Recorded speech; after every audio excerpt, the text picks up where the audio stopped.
Olá, acadêmico. Sou o professor doutor Aulo Nardo e nós vamos falar aqui sobre o tema um, conceitos fundamentais da economia. Bom, para tanto, nós vamos ter aqui as metas, como metas de aprendizado, explicar os conceitos fundamentais da economia e compreender esses conceitos.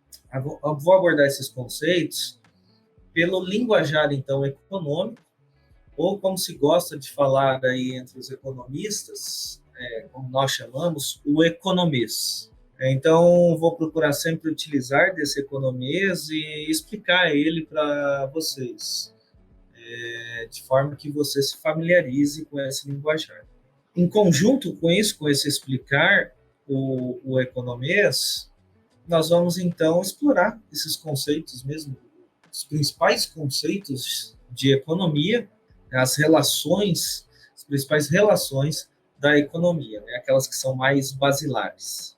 O que é a economia? Aqui eu procurei colocar para você um dos principais livros da economia, que assim, o Adam Smith, ele conseguiu reunir ali uma série de grandes pensadores da economia e que é a base da teoria econômica. Veja que a grande pergunta é se nós, enquanto indivíduos, nascemos pobres, for, formamos em sociedade ali uma comunidade em diferentes partes do mundo, por que algumas dessas comunidades enriqueceram? O que leva a esse enriquecimento? Se a pobreza é a condição natural da existência do homem, quando ele surgiu, como que se deu essa riqueza? O que faz com que essa riqueza surja? Note que no slide eu deixei em destaque a alocação dos recursos escassos. Por quê? Porque a principal questão para nós é a escassez dos recursos. Porque se eles fossem abundantes, não teriam todo mundo teria acesso de forma as coisas não terem valor, porque supriria nossas necessidades. Veja que a gente foi capaz aí de transformar recursos escassos. Em algumas regiões você pode até ter alguns recursos abundantes, mas que são escassos em outros lugares. Então, se é escasso em outro lugar, tem utilidade para esse outro lugar. Você pode, a partir desses recursos naturais,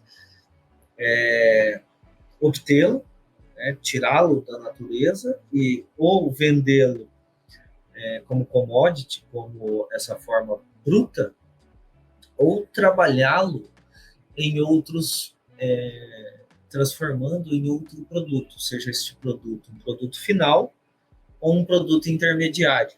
Um produto intermediário é um açúcar. O açúcar ele é o produto intermediário de um bolo de padaria, que é o bem final. O açúcar que você, consumidor, compra no supermercado, ele é um bem final, ele está empacotado para você, para seu uso em casa. Então, a parte da comercialização termina com o saquinho de açúcar no mercado. Então, ali ele é um bem final. Então, essa questão de denominação vai depender deste fim, da forma como ele é utilizado. Numa padaria, ele acaba sendo um bem intermediário. Mas os recursos são escassos. Então, nós trabalhamos esses recursos e oferecemos esses recursos, né, trocamos por outros bens. Se eu sou bom em produzir em carpintaria, eu vou produzir e fazer ali mesas, banquetas para as pessoas. Em troca, essas pessoas vão me dar coisas, que daí vai surgir todo o sistema monetário nesse meio. Acredito que a gente vai entrar nessa questão do meio monetário mais à frente. Bom, então as necessidades, elas são crescentes. Aqui eu coloquei um livro que eu indico, que é do Milton Friedman, que é Livre para Escolher, né? Uma reflexão sobre a relação entre liberdade e economia. Por que liberdade? A liberdade para você trabalhar e para você comprar de quem está produzindo. Se um carpinteiro ele produz uma mesa, ele poder vender para mim, né? Ser a livre relação de trocas. Eu vou lá com o dinheiro e eu compro o trabalho dele, um corte de cabelo, ou o serviço de uma pintura, a instalação de um ar-condicionado, sou eu querendo contratar de uma determinada empresa. Assim como eu escolher com quem eu vou trabalhar. A pessoa que veio instalar o ar-condicionado ou veio pintar a parede, ela pode trabalhar para alguma empresa que facilita os contatos para ela, ou ela pode trabalhar por conta.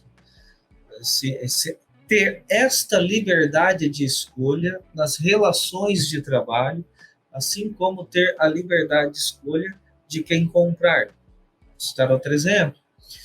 Geladeiras.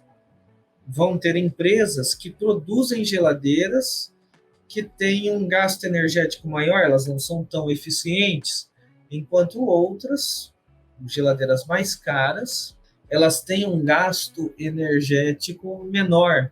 Então você acaba ganhando ali na conta de luz ao longo do tempo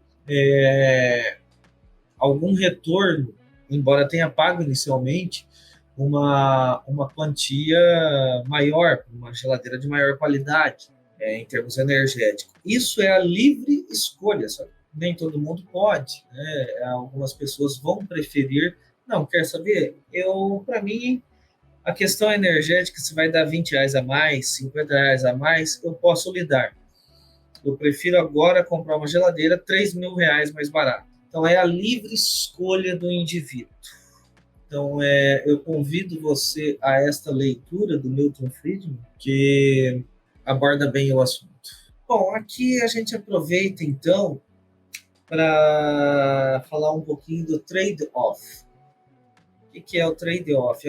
O trade-off é um conceito muito importante de economia, que é tudo na vida você tem que fazer escolhas.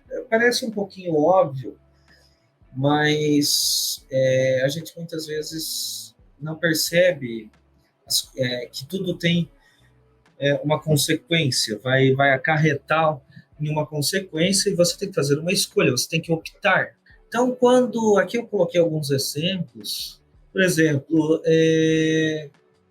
quando o Banco Central ele decide atuar de forma a aquecer a demanda, porque é um país que tem a perspectiva de que o Banco Central ele tem essa prerrogativa de estimular o emprego, ele pode gerar inflação.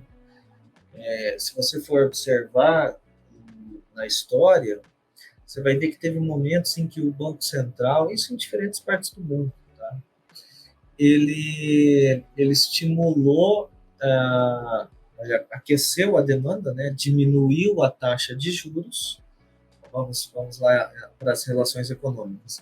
O Banco Central diminuiu as taxas de juros. Ao diminuir a taxa de juros, aquela pessoa que quer comprar uma motinha para ir para a faculdade, ou um carro maior, porque agora sua família está crescendo, ou a padaria que quer comprar uma estufa nova para os salgados, ou a pizzaria que quer aumentar o forno.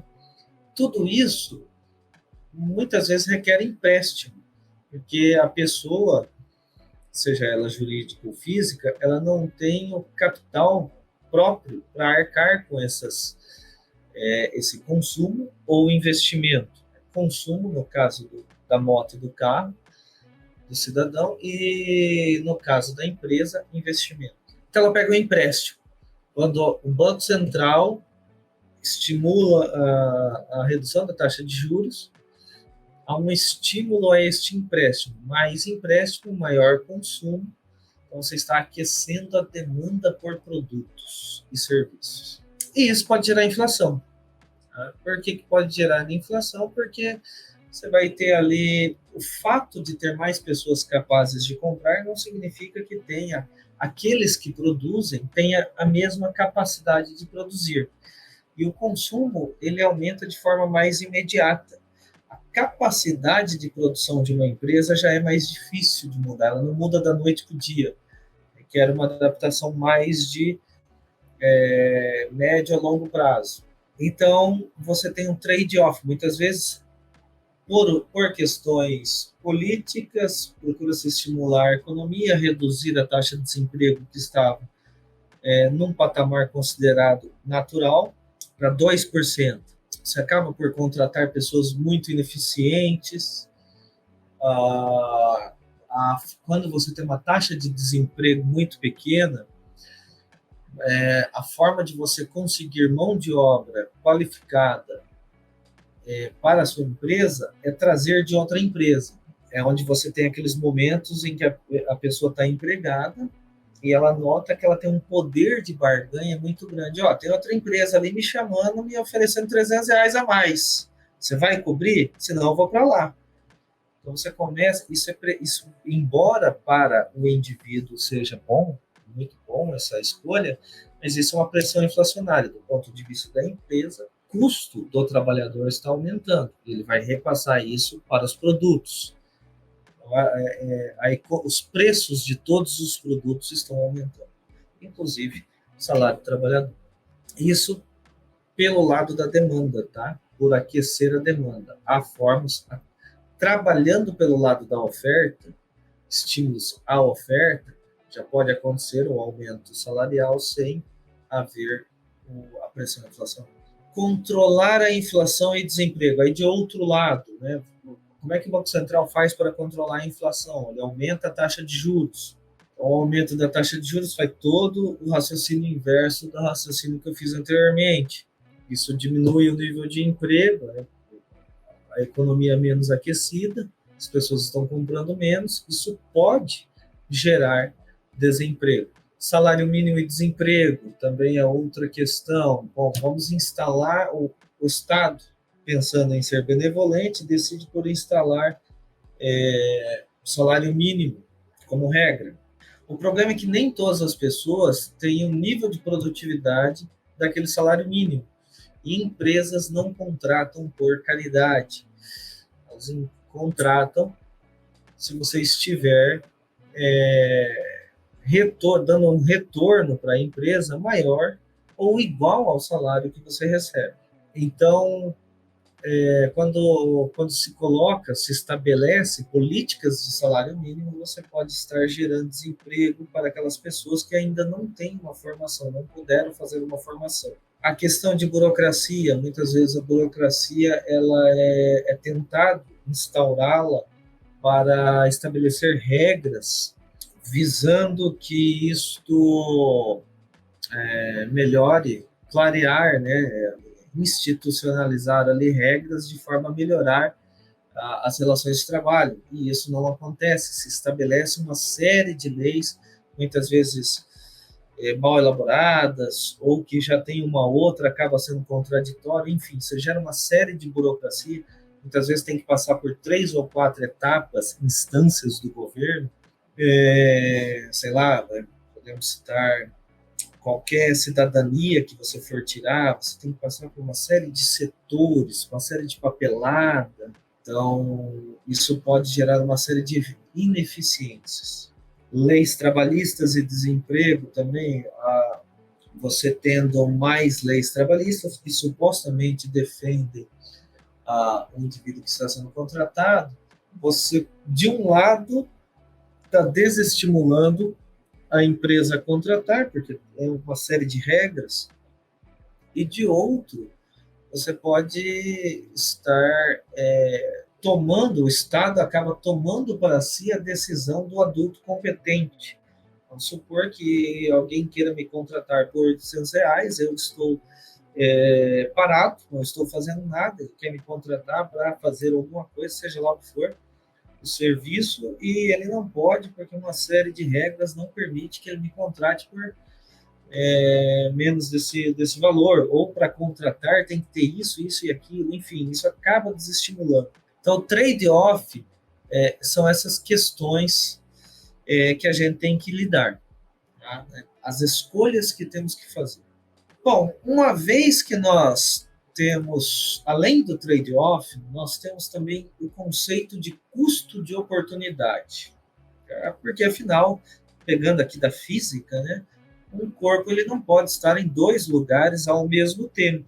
Então, veja como isso é importante. A partir da noção de trade-off, você tem então, você começa a pensar assim, bom, eu tenho que fazer escolhas. Qual é o meu custo se eu fizer esta escolha, se eu fizer a escolha X ao invés da escolha Y? Então, o custo da escolha X é deixar de fazer a escolha Y. Por exemplo, qualquer trabalho que eu esteja exercendo ou qualquer habilidade que eu esteja adquirindo, você está deixando de fazer todas as demais. Então, esse é um custo de oportunidade. Assim como quando eu opto por lazer. Se eu, de quarta-feira, é algo muito comum entre os brasileiros, optar por estar na frente de uma televisão assistindo um jogo de futebol, eu estou deixando quarta-feira à noite de estar aprendendo uma nova habilidade ou consertando alguma coisa que eu teria que contratar alguém para fazer, enfim. Então esse é o conceito de custo de oportunidade. Um exemplo que dá para ser citado também, essa questão de custo de oportunidade, é em relação, vamos supor, uma pessoa que recebe em torno de 3 a 5 mil reais por mês. Todo mundo gosta da ideia de ganhar dinheiro enquanto dorme, mas isso requer investimento. O investimento pessoal requer uma poupança. Então, quando você recebe 3 ou 5 mil, se você poupa 500 reais a R$ 1.000 por mês, você está fazendo um sacrifício de não consumir, um trade-off, né? Então você está deixando de ter aquele prazer do consumo. Em contrapartida, à medida que você vai salvando, salvar dinheiro significa poupança, né? Significa que você pode aplicar. Aplicando, você vai ter uma rentabilidade em juros. No momento inicial, é claro que você é mais difícil poupar, mas ao longo do tempo isso pode se transformar num bom percentual de rentabilidade. Custo de oportunidade aqui são as viagens, as horas de lazer, de consumo, que você vai acabar abrindo mão. Outro conceito importante é que as pessoas pensam na margem. Quanto que me acrescenta, então, uma bolacha a mais? Aqui a ideia é como tomar um suco. O primeiro copo é sempre mais saboroso do que o segundo, ou o terceiro, o quarto, muitas vezes você nem quer mais. Porque a ideia de que as pessoas pensam à margem é de que sempre aquele que é inicial acaba tendo um retorno maior. No caso de uma empresa, como é que isso funciona? Quando você contrata um trabalhador, você então tem uma estrutura física. Você contratou um trabalhador, você ainda não tem outros trabalhadores. Este trabalhador ele vai ter uma rentabilidade, um retorno para você maior, vai ficar mais fácil. Imagine uma lanchonete. Os clientes eles voltam sempre que tem a estrutura toda tá limpa. Os clientes eles são exigentes, eles, ou pelo menos você tende a ter mais clientes à medida que você tem um restaurante, uma lanchonete mais limpa. Aí você contratou uma pessoa, essa pessoa está limpando ali o tempo todo, tirando as mesas, ou limpando o chão, mas ele não dá conta sozinho, ou isso é limpo apenas uma vez no dia. Aí você contrata uma segunda pessoa para aquela primeira ficar limpando só o salão, enquanto a segunda se concentra nos banheiros. Você já tem um segundo trabalhador fazendo a limpeza. O acréscimo, à medida que você vai aumentando trabalhadores, sem aumentar a estrutura física, ou seja, o capital não mudou, o nível de capital não mudou, vai chegar um momento, se você continuar acrescentando trabalhadores, vai chegar um momento que vai ter 2, 3 deles lá fora conversando, fumando um cigarro, vão se atropelar ali, né? Não tem como, se você tem apenas 2 fogões no restaurante, vai ter 2 ou 3 pessoas no máximo usando, não tem como ter 5, 7 pessoas, 2 delas vão ficar de lado conversando. Então a produtividade é decrescente.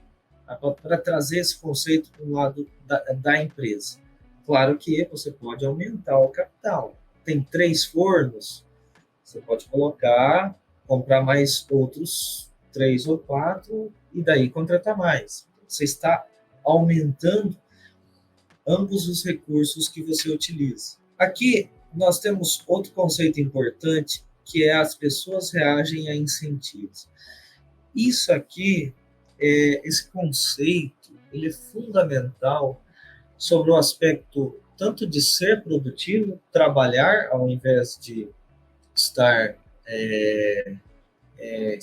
estar na informalidade, no roubo, então se é a punição, você desestimula esse comportamento do ser humano, quanto para a questão mesmo de produção, tanto para a questão de produção.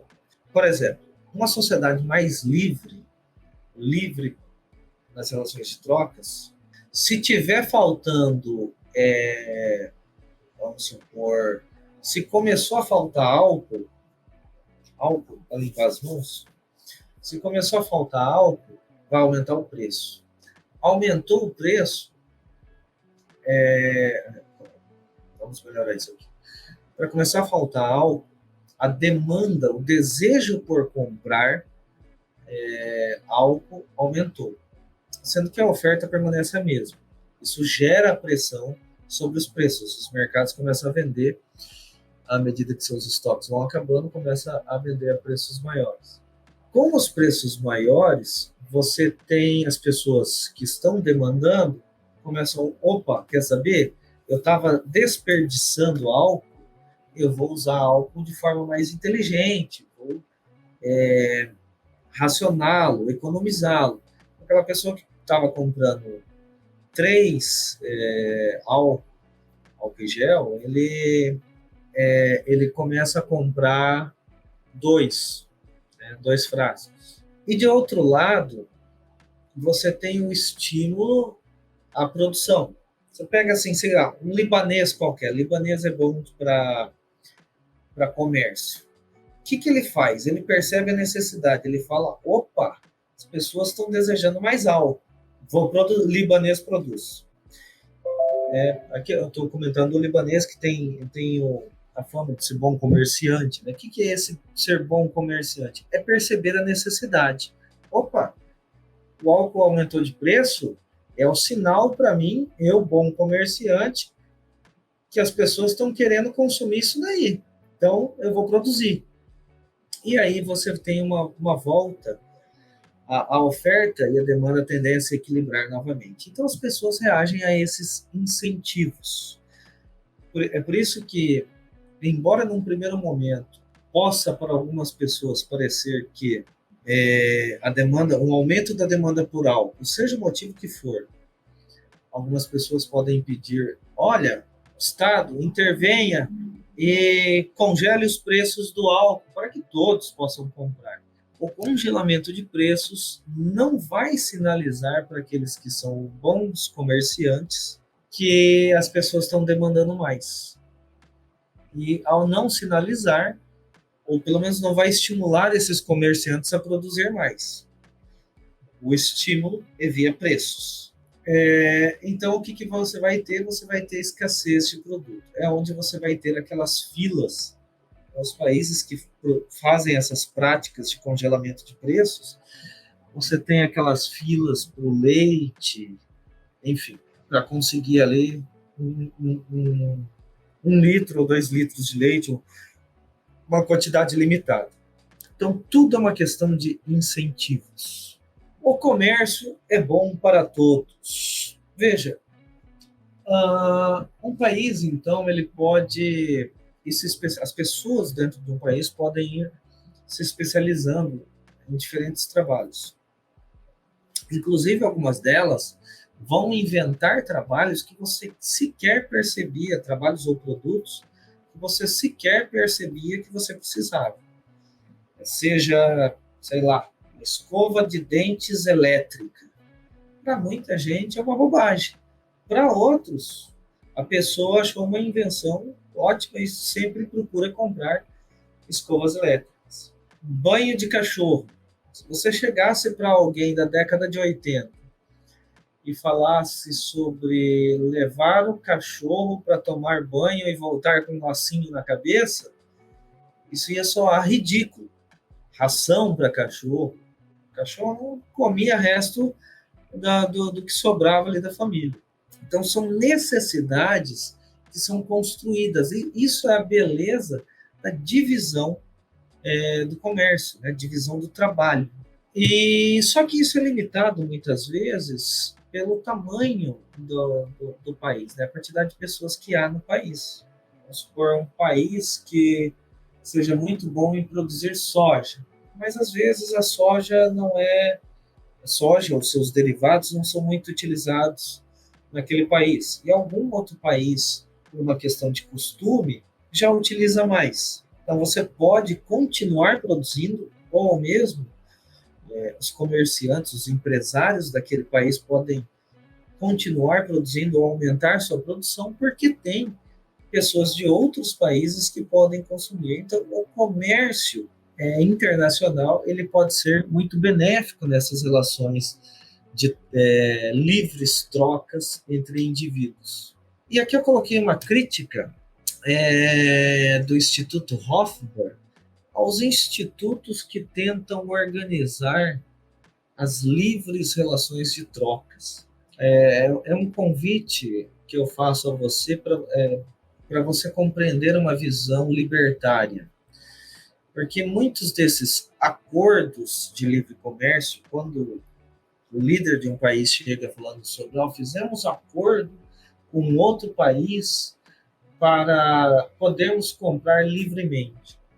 Na verdade, isso daí é um acordo entre chefes de Estado. Você só é permitido comprar aquilo que esse chefe de Estado permitiu. Então, não é uma liberdade sua, é uma imposição, uma série de restrições à liberdade de você comprar de qualquer outro comerciante de outro país. A livre troca é quando eu, indivíduo, compro livremente de qualquer outro indivíduo. Quando alguém diz para mim de quem eu posso comprar livremente, isso não é liberdade, ou pelo menos não é liberdade plena. Temos que tomar cuidado aqui. As pessoas, institutos, organizações gostam muito de usar a palavra liberdade, quando na verdade significa restrições. Então fica o convite à leitura. Aqui eu coloquei, a imagem aparece para você, a história de um lápis do Milton Friedman, que é o mesmo do livro que eu sugeri. Então, já é um YouTube para você ver essa história de um lápis. E por que esse vídeo? Porque uma premissa também é que os mercados, então, são uma boa maneira de organizar a atividade econômica. Veja que nós não estamos falando que ela é perfeita, mas funciona muito bem. Então, nas discussões entre economistas, não vejo algo que funcione melhor, uma relação entre as pessoas que funcione melhor que não seja a de livre comércio, o livre mercado. Então, os governos aqui, sobre essa ótica libertária, os governos eles são bons quando eles focam em garantir essa liberdade. O que seria esse focar em garantir essa liberdade? Garantir essa liberdade de trabalho, com a menor intervenção e maior garantia dos direitos de propriedade. Vamos citar um exemplo aqui.